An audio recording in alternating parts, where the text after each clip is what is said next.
Terima kasih Anda masih bersama Sergap Investigasi. Pengakuan sekretaris otak pembunuhan bos roti di Subang, Jawa Barat justru ungkap praktik aborsi ilegal di klinik Jalan Raden Saleh, Jakarta Pusat.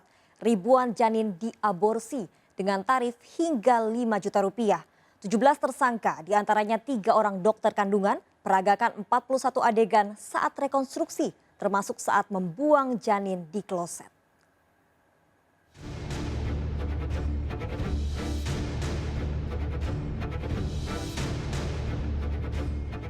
Pemirsa, penyidik dari Resmob Polda Metro Jaya Rabu siang melakukan rekonstruksi di klinik kandungan yang berada di Jalan Raden Saleh 1 nomor 10A, Senen, Jakarta Pusat. Setelah hari Senin lalu, pihak kepolisian telah menetapkan klinik kandungan ini menjadi tempat praktik aborsi ilegal. Dalam rekonstruksi yang berlangsung selama 1,5 jam, 17 orang tersangka praktik aborsi ilegal memeragakan 41 adegan di klinik Jalan Raden Saleh, Cikini, Jakarta Pusat. Rekonstruksi diawali dari persiapan, tindakan medis, serta tindakan pembuangan janin di dalam kloset klinik tersebut. Para tersangka yang ditangkap 3 orang dokter penggugur janin, bidan, pengelola klinik, serta calon yang mendampingi pasien yang datang. Terbagi dari 3 oknum dokter yang melakukan aborsi, ada oknum perawatnya dan oknum bidannya. Kemudian kelompok peran kedua adalah yang membantu proses ini dari tahapan penerima, resepsionis, kemudian yang membantu office boy, yang menjemput, yang mengantar, yang membantu, itu adalah untuk peran kelompok yang kedua, itu juga sudah diamankan. Untuk peran kelompok yang ketiga adalah mereka-mereka pasien yang datang ke sini. Yang sudah kita amankan ada 3, yaitu ibu janin, kemudian ayah biologis janin tersebut, dan salah satu keluarga. Setiap harinya ada 7 pasien yang dilayani. Ini berarti dalam 1 tahun hampir 3.000 janin diaborsi di klinik ini. Langsung sekitar 5 tahun, ya 5 tahun yang kita dapat. Tetapi data yang kita dapatkan sejak mulai yang barang bukti yang kita temukan di sini adalah pembukuan yang ada sejak Januari 2019 sampai dengan April 2020 itu sudah ada sekitar 2.638 janin yang atau tindakan aborsi yang dilakukan oleh para tersangka ini. Tarif aborsi ilegal ini bervariasi untuk usia janin 7 hingga 8 minggu 1 sampai 2 juta rupiah, jika di atas 8 minggu seharga 3 sampai 5 juta rupiah. Saat penangkapan, polisi menyita barang bukti uang 51 juta rupiah serta sejumlah alat medis. Warga sekitar mengaku tidak mengetahui adanya praktik aborsi ilegal di klinik tersebut. Yang kandungan masuk, yang bunting nggak ada, yang hamil nggak ada, yang keluar-keluar nggak hamil lagi nggak ada. Jadi kami nggak curiga, kami juga punya pimpinan di sini kok, RT RW. Kok tindakan kami karena kami nggak ada. Setelah terjadi inilah baru itu kami. Kasus praktek aborsi ilegal terungkap setelah polisi menangkap seorang wanita otak pembunuhan Su Minghu, pengusaha roti asal Taiwan yang mayatnya ditemukan di Sungai Tarung, Timur Subang. Pelaku yang merupakan sekretaris sekaligus kekasih Su Minghu membunuh korban karena sakit hati. Su Minghu tak mau bertanggung jawab setelah menghamilinya. Su Minghu memberi uang 15 juta rupiah untuk menggugurkan kandungan. Tim Liputan iNews melaporkan. 6 pelaku tawuran yang menewaskan 2 remaja di Matraman, Jakarta Timur ditangkap polisi. Pelaku ternyata janjian tawuran di media sosial. Dari tangan pelaku disita senjata tajam dan handphone.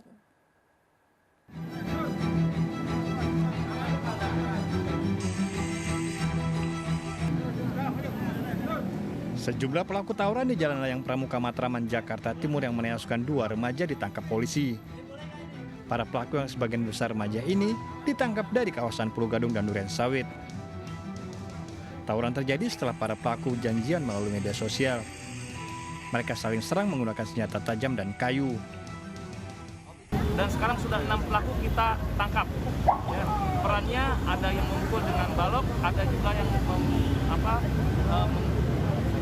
menggunakan sajam, ya, dengan menggunakan celurit. 2 remaja tewas akibat luka hampir di sekujur tubuh. Polisi masih menyelidiki kasus ini. Dari Jakarta, Rio Manik, iNews melaporkan. Sejumlah warga di Tangerang, Banten diserang sekelompok remaja. Sepeda motor milik warga juga dirusak. Ironis pelaku menyiarkan langsung aksi penyerangan ini di akun media sosial.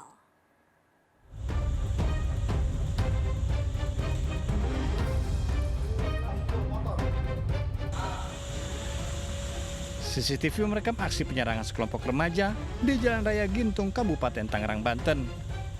Pelaku bahkan merusak sepeda motor warga dengan senjata tajam. Rekaman CCTV penyerangan ini viral di media sosial karena salah satu pelaku melakukan siaran langsung dari akun media sosial Instagram dan Facebook. 3 dari 10 pelaku penyerangan ditangkap polisi. Ketiganya berstatus pelajar SMA. Ironis kepada polisi, pelaku mengaku melakukan penyerangan agar menjadi orang terkenal. Mereka secara terang-terangan menunjukkan eksistensinya. Pada saat penyerangan itu mereka live di media sosial, mereka live di Instagram, di Facebook, bahwa mereka menunjukkan eksistensi mereka tuh ada dan ditakuti. Polisi menyita barang bukti 2 senjata tajam serta 2 sepeda motor yang dirusak pelaku. Ketiga pelaku ditahan di Polsek Mauk. Polisi masih memburu 7 pelaku lainnya. Dari Kabupaten Tangerang, Banten, Aimarani iNews melaporkan. Seorang pria warga negara Malaysia tewas di apartemen kawasan Sawah Besar, Jakarta Pusat. Evakuasi jasad korban dilakukan sesuai protokol pasien COVID-19.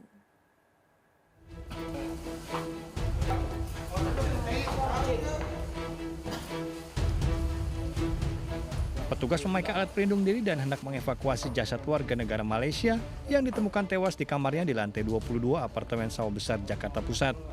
Tubuh korban yang sudah membiru didapati dalam posisi terlentang di tempat tidur. Khawatir korban terpapar COVID-19, petugas melakukan rapid test pada jasad korban. Sebelum ditemukan tewas, korban sempat mengeluh sakit dan meminta pengelola apartemen untuk memanggilkan dokter. Namun saat petugas apartemen mendatanginya, pintu kamar korban tidak bisa dibuka. Usai di rapid test, jasad korban evakuasi ke RSCM sesuai protokol pasien COVID-19. Gejala sakit, nah suruh cek kontrol. Nah kemarin tuh tadi jam 11:30 telepon kembali suruh cek kontrol kita. Ternyata pintu nggak bisa dibuka, kita konfirmasi sama pengelola. Polisi masih menyelidiki penyebab kematian korban. Dari Jakarta, Rani Sanjaya iNews melaporkan.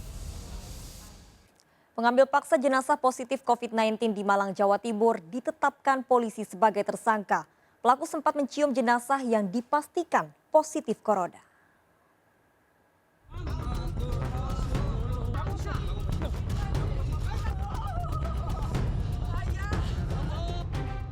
Video amatir perebutan jenazah terduga COVID-19 di Rumah Sakit Tentara Supra UN Kota Malang, Jawa Timur saat akan dilakukan proses pemulasaran viral di media sosial.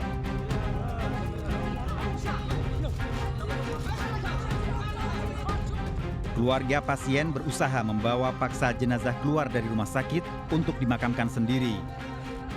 Usai bernegosiasi, keluarga menerima jasad dimakamkan di TPU sekitar Buring sesuai protokol COVID-19. AS, pelaku pengambilan paksa jenazah, telah diamankan polisi beserta tim medis memakai alat pelindung diri.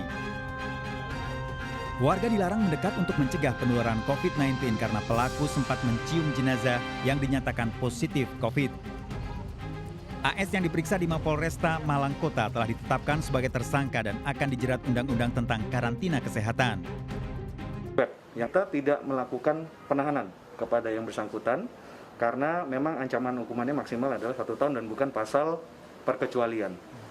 Nah, tetapi kalau nanti hasil swab dinyatakan positif, maka kita sesuai SOP langsung kita bawa ke rumah isolasi yang ada di Jalan Kawi. Warga diimbau untuk tidak melakukan pengambilan paksa jenazah. Dari Malang, Jawa Timur, Denny Irwansyah, iNews melaporkan. 1 orang tewas setelah mobil yang ditumpangi ditabrak truk di Pasuruan, Jawa Timur. Korban tewas terjepit badan truk. Penyebab tabrakan diduga akibat sopir mengantuk.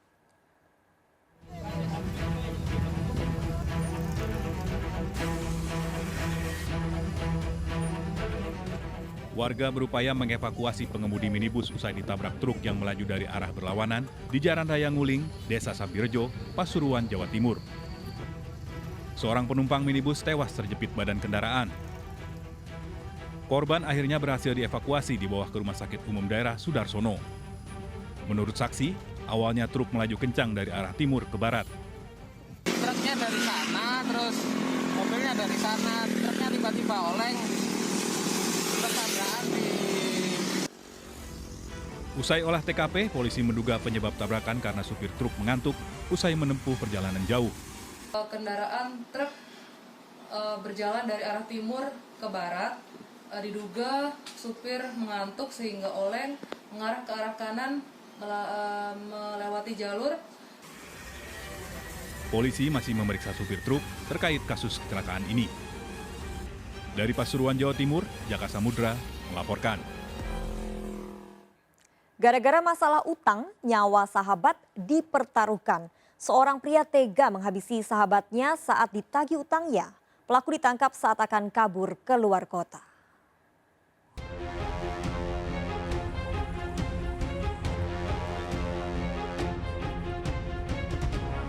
Usai disolatkan, jenazah AS warga Kemuning, Palembang, Sumatera Selatan dibawa ke tempat pemakaman umum setempat. Korban tewas setelah dihabisi sahabatnya sendiri JS alias P. Sempat mendapat perawatan medis, namun nyawanya tak tertolong. Terima kasih atas partisipasi dari Bapak Kepolisian. Nah, kalau permasalahan saya tuh kurang tahu betul, Pak. Karena mereka ini kan boleh dikatakan dulunya berkawan. Peristiwa berawal saat korban mendatangi rumah pelaku dengan emosi sambil menagih hutang. Korban bahkan sempat memecahkan kaca rumah pelaku. Pelaku yang kalap langsung menyerang korban. Sebelumnya, residivis kasus pencurian ini menggadaikan motor korban seharga 7 juta rupiah. Sebilah senjata tajam disita petugas. Korban menagih utang ke pelaku, tapi pelaku merasa tidak senang ditagih, jadi langsung mengeluarkan sajam. Pelaku terancam 7 tahun penjara. Dari Palembang, Sumatera Selatan, Firdaus, iNews melaporkan. Pencurian sepeda di parkiran halaman masjid terekam CCTV. Pelaku sempat berpura-pura akan berwudu, namun saat situasi sepi, pelaku beraksi membawa kabur sepeda milik jemaah.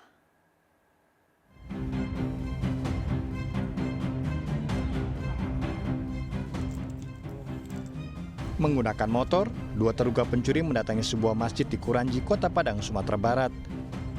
Satu pelaku pura-pura akan berwudu. Namun saat situasi sepi, pelaku segera kembali ke parkiran dan segera beraksi dengan membawa kabur sepeda milik jamaah. Bermodal CCTV ini, satu terduga pelaku ditangkap di rumahnya yang juga tak jauh dari lokasi masjid. Tersangka yang merupakan residivis curanmor ini tak dapat berkelit. Sebuah sepeda gunung dan motor yang digunakan saat beraksi jadi barang bukti. Polisi kini memburu rekan tersangka.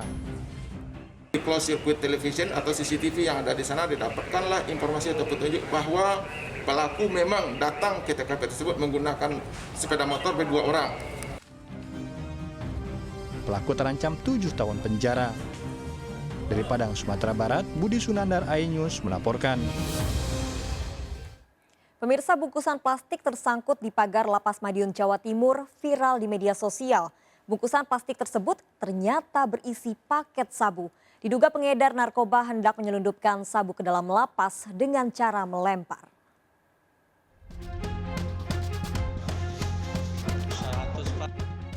Bungkusan hitam yang tersangkut di kawat berduri di atas pagar tembok belakang Lapas Kelas 1 Madiun, Jawa Timur ini viral di media sosial.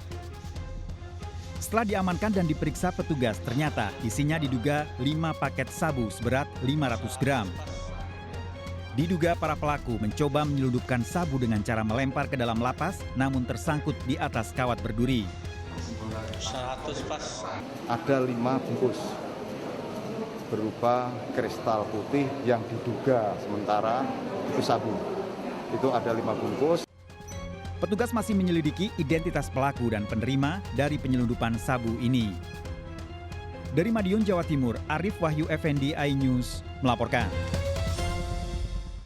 Pemirsa, berpura-pura sakit, seorang narapidana rutan Salemba justru mengedarkan narkoba. Pelaku meminta perawatan di ruang VIP di rumah sakit yang digunakan untuk memproduksi sabu. Selama 2 bulan di rumah sakit, pelaku kemudian menjual sabu dan ekstasi yang dibuat.